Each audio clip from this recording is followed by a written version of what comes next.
Bonjour, ceci est notre petite rencontre en vidéo pour le catéchisme pour l'église Notre-Dame de la Défense, paroisse Madonna della Difesa.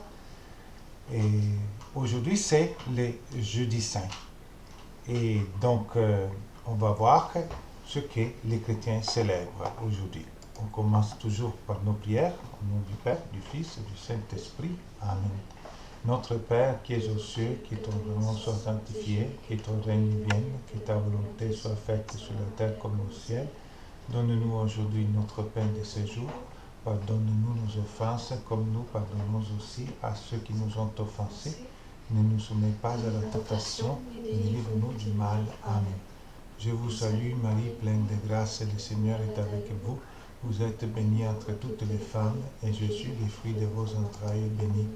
Sainte Marie, Mère de Dieu, priez pour nous pécheurs, maintenant et à l'heure de notre mort. Amen. J'ai deux enfants avec moi aujourd'hui, et c'est notre petit groupe présent physiquement, les autres, vous êtes présents en image.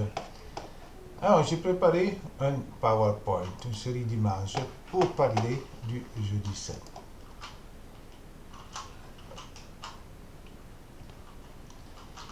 Qu'est-ce que c'est ceci?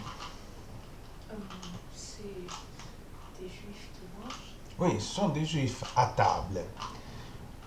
Les juifs célèbrent leur propre Pâques, que c'est la première pleine lune, la nuit de la première pleine lune, après le solstice du printemps, la première pleine lune du printemps. La façon que les Juifs célèbrent leur Pâques, ou Pessah, on l'appelle, ou Passover aussi, d'accord, qui ça veut dire passage en origine, et c'est qu'ils s'assoient tous autour de la même table, en famille, et le plus jeune des enfants, le plus jeune qui est capable de parler, se lève et dit pourquoi aujourd'hui nous nous retrouvons et nous célébrons la Pessah. Et un adulte va lui faire le conte. Et la Pessah, la Pâque juive, c'est le passage du peuple d'Israël à travers la mer Rouge, guidé par Moïse.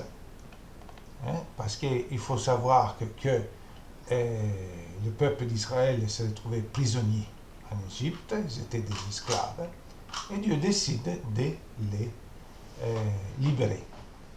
Et alors, une nuit, les Israélites s'enfuient.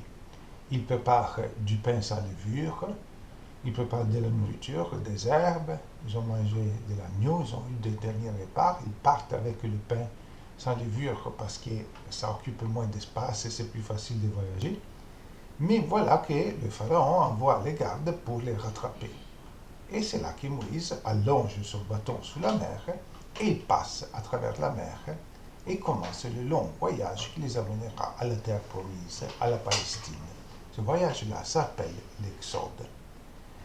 Et puisque Jésus était un juif, lui aussi a célébré la Pâque avec ses apôtres.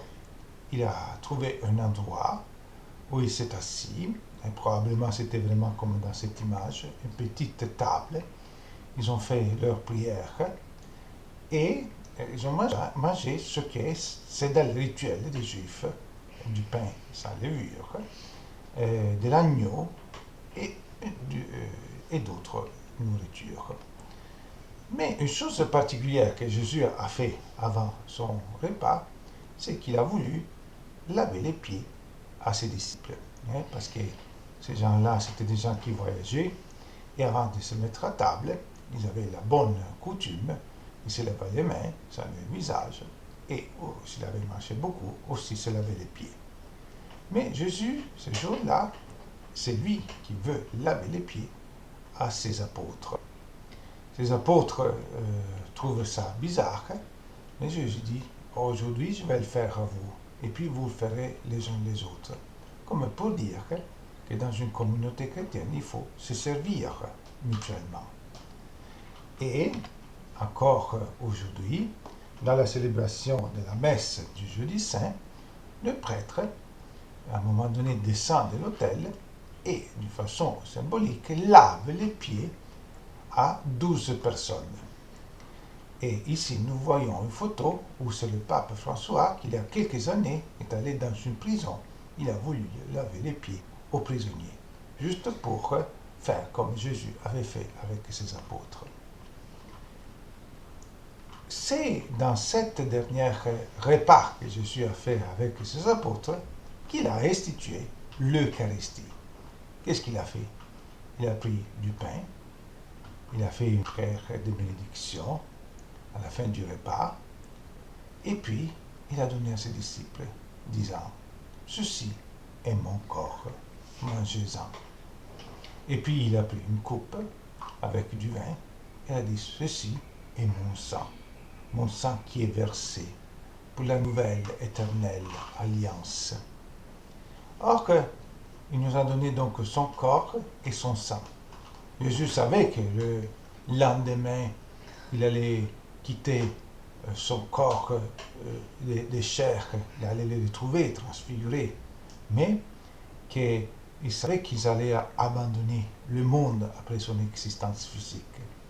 Mais il a voulu laisser son corps à ses disciples, que c'est le corps de l'Eucharistie, que c'est le pain qui devient son corps et le sang qui devient son sang. Jésus célébrait la Pâque juive et comme nous l'avons dit avant, il avait du pain sans levure.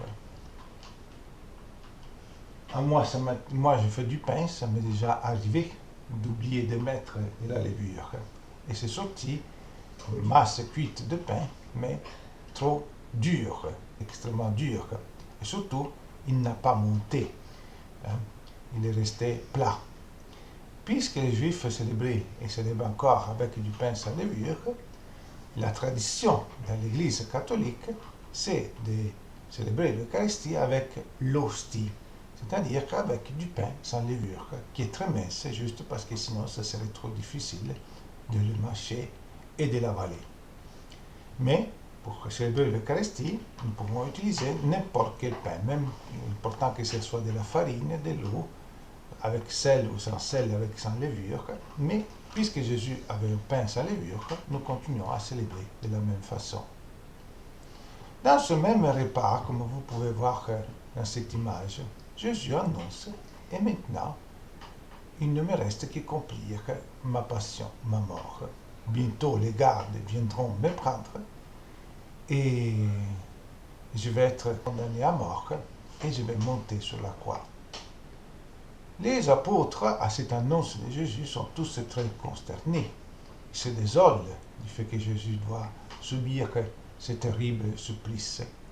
Mais Jésus annonce aussi, vous m'aimez beaucoup, mais il y a un d'entre vous qui va me trahir.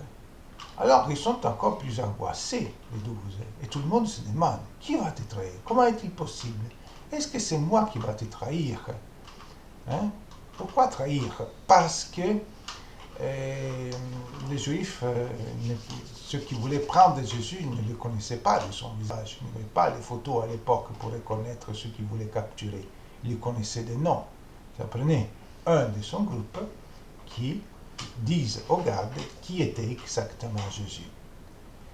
Et quand Jean, qui était très attaché, qui avait une très grande affection pour Jésus, était le plus jeune de ses disciples, il n'avait que 13, 14 ans probablement, et va lui demander, mais Jésus, c'est qui va te trahir? Jésus va lui montrer avec un signe. C'est lui qui va tremper du pain dans le même bol que moi, au même moment, c'est lui qui va me trahir. Et c'était du pain sans levure, donc du pain dur, et pour pouvoir le manger, il le trempait dans l'eau. Dans cette image, on voit Jésus qui trempe du pain avec Judas. À la fin de ce repas, Jésus a dit, en se référant à l'Eucharistie, faites cela en mémoire de moi. D'accord? Et c'est pour ça que les chrétiens, dès le début, dès les premières communautés avec les apôtres, ses disciples, tout au fil du temps, tout au fil des siècles, jusqu'à nos jours, célèbrent l'Eucharistie. Se retrouvent le jour de la résurrection de Jésus, le premier jour après le Shabbat, le dimanche, Et le prêtre prend le pain et il nous dit ceci est mon corps au nom du Christ. Et le vin, ceci est mon sang au nom du Christ. C'est un commandement, un ordre que Jésus a donné à ses disciples. Faites cela en mémoire de moi. Et toujours pour faire la mémoire de Jésus, pour rendre présent Jésus à nouveau, l'Église, les communautés chrétiennes, les chrétiens, jusqu'à nos jours, relisent ce que Jésus a fait et a dit à travers la Bible et surtout dans les évangiles. Alors que les enfants, c'est quand que les chrétiens se retrouvent pour lire la parole de Dieu et célébrer l'Eucharistie? Comment on appelle ce rituel? Non, pas le vendredi saint. Il y a tous les jours sauf le vendredi saint et le samedi saint. Pâques, mais quand est-ce qu'on se retrouve pour l'Eucharistie et pour la lecture de la parole de Dieu? Le dimanche, comment on appelle ce rituel? Comment on appelle? La messe. La messe. Voilà pourquoi le dimanche en particulier, on célèbre la messe, parce que Jésus nous a dit, faites cela en mémoire de moi. Et après le repas, Jésus est parti prier. Il est dans un champ où il y avait des arbres d'olives. Il a prié intensement toute la nuit. La prière a été tellement intense que les évangiles nous disent que Jésus a sué du sang. Et ceci est la dernière image, encore Jésus qui prie, dans cette chant qui s'appelle Gethsemane. C'est ça qu'on célèbre aujourd'hui aussi dans les églises, normalement, pas cette année. On le fera à la maison cette année. Et les chrétiens restent après la messe devant l'Eucharistie pour prier, comme Jésus a prié la nuit avant sa passion. La prière de Jésus était une longue prière qui est dans l'évangile de Jean, mais surtout il a dit, Père, éloigne de moi cette passion, cette souffrance, cette mort, cette calice de douleur, comme il a dit. Mais il a ajouté à la fin, que ta volonté soit faite et non pas la mienne. Voilà que Jésus nous enseigne comment prier.